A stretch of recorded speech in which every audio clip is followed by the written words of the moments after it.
Bom dia, meus irmãos, a paz do Senhor, que bom que você está aqui, meu irmão. Glória a Deus pela sua vida, por sua jornada, pela sua decisão de estar aqui buscando mais conhecimento a respeito do Senhor, a respeito desse Pai maravilhoso que nós temos, que nos concede todo dia um voto de confiança quando a gente acorda. Isso quer dizer que Deus, nosso Pai, acredita na gente. Acredita que a gente pode vencer o mundo. E a palavra vai falar exatamente sobre isso. Então, meu irmão, sem mais delongas, curte o canal, se inscreva e compartilhe. Essa é a maior ação que você pode fazer em favor do reino de Deus.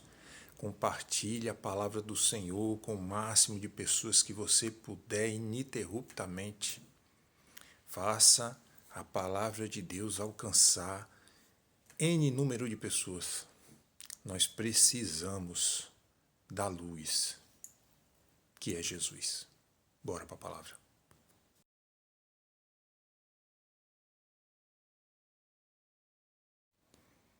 A palavra do Senhor está em 1 João, capítulo 2, versículo 15 ao 17.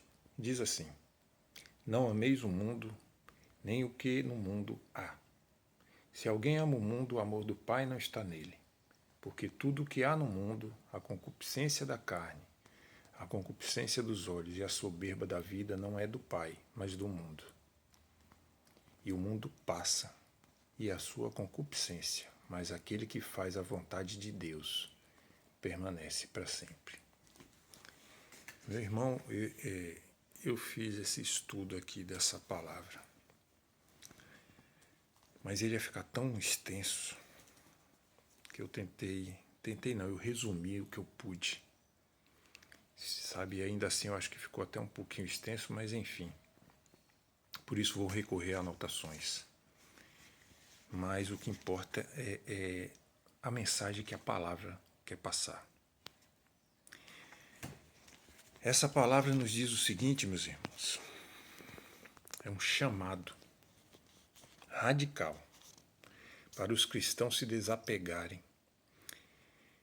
do sistema pecaminoso e independente de Deus. A intenção da palavra ao mencionar mundo refere-se ao sistema de valores e desejos que se opõe a Deus.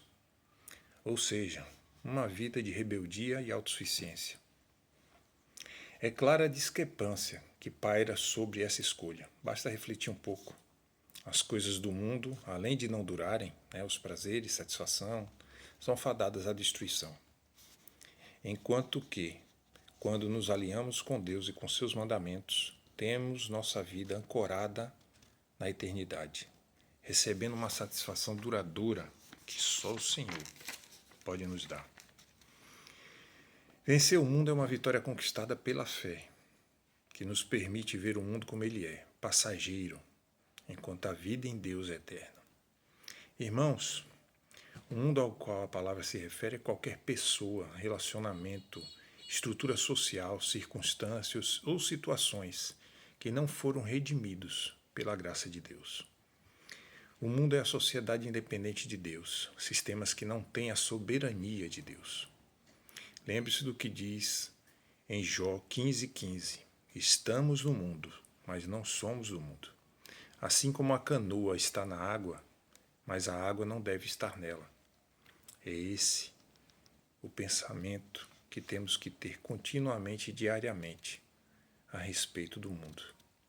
Da mesma maneira que não nos conformamos com a poluição do meio ambiente, devemos também protestar contra a poluição moral do sistema do mundo.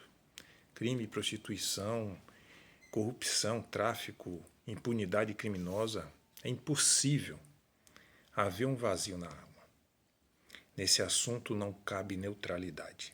Ou amamos a Deus, ou amamos o mundo.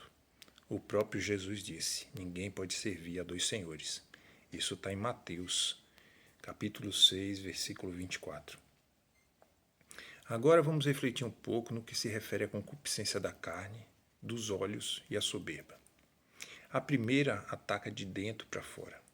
ou seja, uma vida dominada por desejos, com nenhum respeito por nós mesmos e por outras pessoas, chegando até mesmo a usá-las como coisas. A segunda, a concupiscência dos olhos, são as tentações que nos atacam de fora para dentro. Inclui o amor pela beleza, separado do amor pela bondade. É a incapacidade de alguém ver algo sem desejar para si mesmo. E por fim, a soberba. Aristóteles usou a palavra grega alazon para definir o homem que atribui a si mesmo qualidades dignas de louvor que ele não tem. Ou seja, é aquele indivíduo que gosta de contar vantagem em tudo, daquela atitude de querer impressionar todos com sua inexistente importância. Mas o que significa vencer o mundo? Não é fugir, com certeza, pois nós fomos chamados para uma guerra, não para um piquenique. Fomos chamados para viver nesse mundo, mas sem permitir que o mundo viva em nós. Alguém que vence o mundo rompe claramente com amigos, com atividades e hábitos mundanos. Uma vida de autorrenúncia, em nome de Jesus.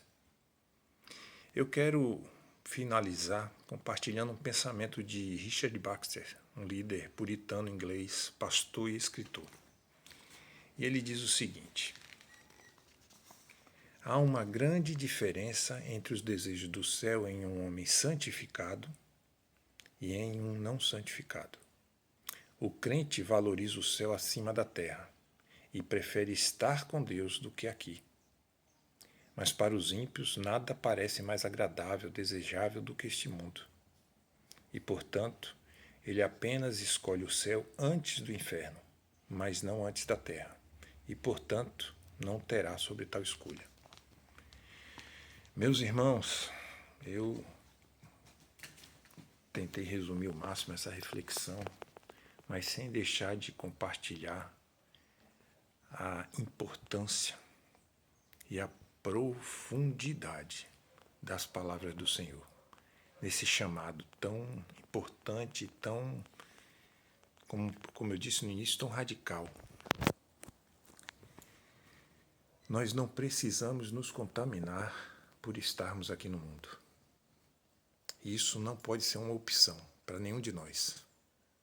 Nós podemos muito bem passar por esse mundo sem tocar na imundície que persevera nesse mundo, sem trazer para nós essa ilusão maldita que esse mundo oferece, esses prazeres imediatos, instantâneos, que infelizmente a sociedade na qual nós estamos imersos nos contorna o tempo inteiro, nos seduz o tempo inteiro para que a gente se renda a ela.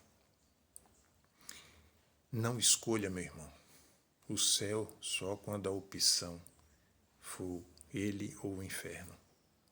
Escolha já, imediatamente, querer a vida eterna ao lado do Senhor. Você pode começar a vivê-la desde já, fazendo essas renúncias que a palavra cita. Não se conforme com as coisas do mundo, como diz lá em Romanos. Antes, mude a sua mentalidade em relação a isso. Não queira, meu irmão. Eu aprendi isso num curso que eu fiz de vigilante. O professor nos disse assim, nos fez a pergunta: se alguém te dá um presente e você não o recebe, de quem é o presente? Se você receber, é seu. Mas se você não receber, ele continua sendo de quem está te oferecendo.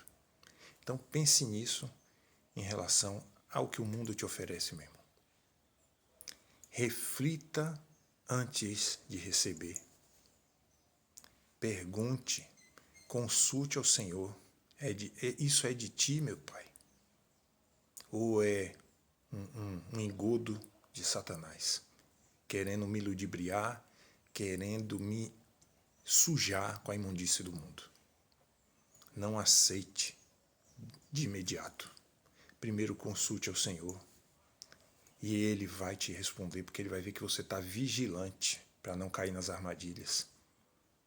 Ele vai te responder, Ele vai te ajudar para que você diga não a esses presentes disfarçados que Satanás vive o tempo todo colocando na nossa frente, para que a gente aceite. Sabe, ele sabe, eu volto a dizer, ele sabe muito bem aonde, no calcanhar de Aquiles de cada um de nós, qual é a nossa fraqueza, sabe, qual é o caminho mais fácil de chegar até nós, de nos iludir, nos enganar. E é aí que você tem que estar vigilante. Você tem que se policiar o tempo inteiro. Irmão, não tente fazer isso sozinho. Chame o Senhor Jesus para fazer contigo.